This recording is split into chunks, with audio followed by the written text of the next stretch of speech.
¿Sabes quién paga realmente tu recibo de luz? No es solo lo que ves en ese papel cada 2 meses.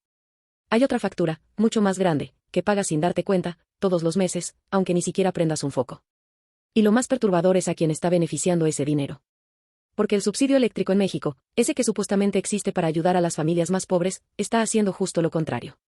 Hoy te voy a demostrar, con datos verificados, por qué este sistema es, literalmente, Robin Hood al revés, les quita a los pobres para darle más a los ricos. Bienvenido a Economía Curiosa. Empecemos por entender qué es exactamente este subsidio.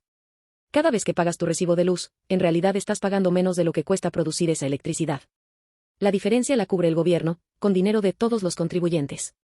Para 2026, el Congreso aprobó 87.789 millones de pesos solo para este fin. Es el monto más alto desde que existe registro, un 3.5% más que el año anterior. Detente un segundo a pensar en esa cifra. Es más dinero que el presupuesto anual completo de varias secretarías de Estado. Y este subsidio, dicho por la propia directora de la CFE, Emilia Calleja, beneficia a cerca del 89% de los usuarios residenciales, con una reducción promedio del 47% en su factura. Hasta aquí, suena como una política social ejemplar.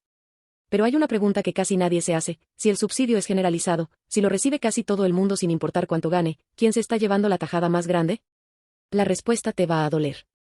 En noviembre de 2025, el Centro de Investigación México Evalúa publicó un análisis basado en la Encuesta Nacional de Ingreso y Gasto de los Hogares del INEGI, la ENIGE 2024. Y lo que encontraron tiene un nombre que ellos mismos usaron, sin rodeos, Robin Hood al revés. Vamos a los números, porque aquí está la clave de todo. Los hogares del decil 1, el 10% más pobre de México, pagaron en promedio 453 pesos trimestrales por electricidad en 2024.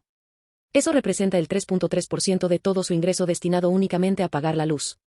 Ahora compara esto con el decil 10, el 10% más rico del país. Ellos pagaron, en promedio, 1.918 pesos trimestrales, una cifra más alta en términos absolutos. Pero ese monto representa apenas el 0.8% de su ingreso. Léelo otra vez. El hogar más pobre de México destina el 3.3% de todo lo que gana solo para pagar la luz. El hogar más rico destina el 0.8%. Eso significa que, proporcionalmente, una familia pobre hace un esfuerzo económico más de 4 veces mayor que una familia rica para pagar exactamente el mismo servicio. Y todavía hay más. Entre 2022 y 2024, el gasto en electricidad del decil más pobre aumentó 11.7% en términos reales. El del decil más rico apenas subió 1.5%. La brecha no se cierra, se abre. ¿Por qué pasa esto si el subsidio existe precisamente para proteger a los más vulnerables? El diseño mismo del subsidio es el problema. El subsidio eléctrico no se entrega según el ingreso de las personas, sino según la zona geográfica donde vives y la temporada del año. Si vives en un estado con temperaturas que superan los 33 grados, como Sonora, Baja California, Tabasco o Campeche, calificas automáticamente para tarifas preferenciales, sin importar si eres millonario o si apenas llegas a fin de mes. Esto significa que un empresario con alberca climatizada y 3 aires acondicionados, que vive en Hermosillo, recibe el mismo tipo de subsidio que su vecino que apenas puede pagar un ventilador. Pero como el empresario consume muchísima más electricidad, el subsidio que recibe en pesos absolutos es mayor. Mucho mayor. Esto tiene un nombre técnico en economía pública, descrito por investigadores en un estudio publicado en una revista chilena especializada en política económica. Cuando una tarifa subsidiada no toma en cuenta el nivel de consumo de forma proporcional al ingreso, termina funcionando exactamente como un impuesto regresivo. El usuario que más consume, paga proporcionalmente menos. Y entre más desigual sea la sociedad donde se aplica, peor se vuelve el efecto.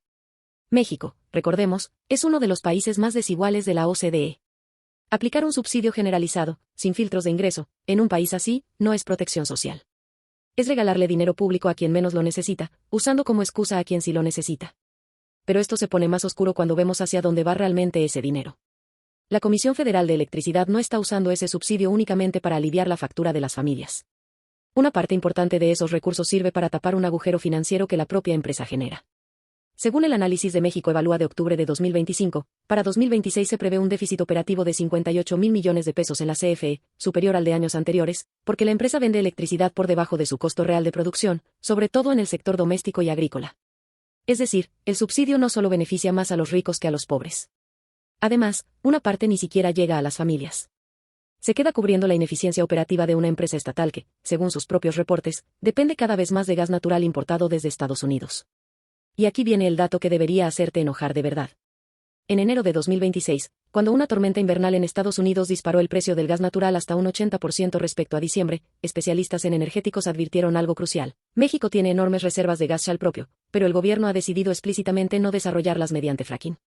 El resultado es una contradicción brutal. Apostamos cada vez más por generar electricidad con gas, pero nos negamos a producir ese gas dentro del país. Preferimos importarlo, pagar más caro, y cubrir esa diferencia con subsidios financiados por los mismos contribuyentes.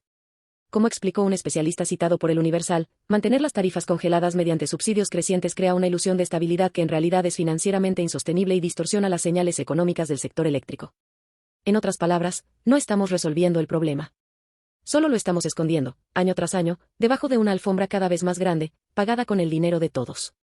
Y todavía hay una capa más. ¿Qué pasa si tu consumo se sale de control? Ahí entra la temida tarifa DAC, doméstica de alto consumo. Si superas el límite permitido en tu zona durante 12 meses seguidos, pierdes automáticamente cualquier subsidio. El castigo es severo, pagas entre 6.2 y 7.8 pesos por kilowatt-hora, casi triplicando el costo de la tarifa básica. ¿Y quién cae con más frecuencia en esta categoría? Familias numerosas en zonas calurosas, con varios aparatos necesarios para sobrevivir al calor extremo, no por lujo, sino por necesidad básica. El sistema castiga el consumo elevado sin distinguir entre quien gasta de más por comodidad y quien gasta de más por sobrevivencia. Mientras tanto, especialistas en finanzas públicas como Daniela Balbino son claros. Según el índice de seguimiento al desempeño de la propia Secretaría de Hacienda, el programa de subsidios a las tarifas eléctricas obtuvo una calificación media-baja. No es un programa eficiente ni bien diseñado. Es, en palabras de quienes lo evalúan técnicamente, una herramienta poco transparente y regresiva que no funciona como verdadera protección social. Entonces, volvamos a la pregunta que titula este video: ¿quién gana con el precio de la luz? No ganan, en la proporción que debería, las familias más pobres, aunque técnicamente reciban el subsidio. Ganan, en términos absolutos, los hogares con mayor consumo, que suelen ser los de mayores ingresos. Gana también la propia CFE, que usa estos recursos para sostener un modelo cada vez más dependiente de gas importado y deficitario. Y gana la sensación política de que no estamos subiendo las tarifas, aunque la factura real simplemente se trasladó de tu recibo de luz a tus impuestos. Porque eso es lo que hay que entender de fondo: tú no dejas de pagar el costo real de la electricidad. Solo cambias la forma en que lo pagas. Lo que no pagas en tu recibo, lo estás pagando ya, ahora mismo, a través de cada impuesto que se destina a cubrir ese subsidio de 87.789 millones de pesos. La única diferencia es que en el recibo el costo es visible, y en los impuestos generales es invisible, repartido, diluido entre cientos de millones de contribuyentes. Y si crees que esto es un problema aislado del sector eléctrico, hay un patrón que se repite en otros rubros del gasto público mexicano.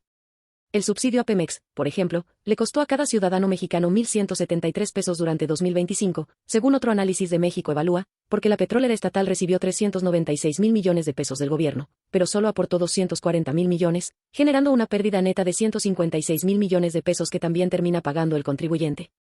No es un caso aislado.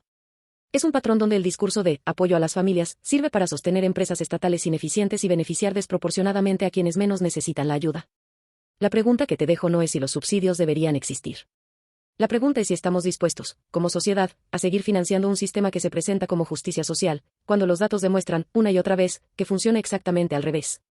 Si este tipo de análisis te interesa, en Economía Curiosa seguimos destapando, con datos verificados, cómo funciona realmente la economía mexicana. Te lo dejo arriba.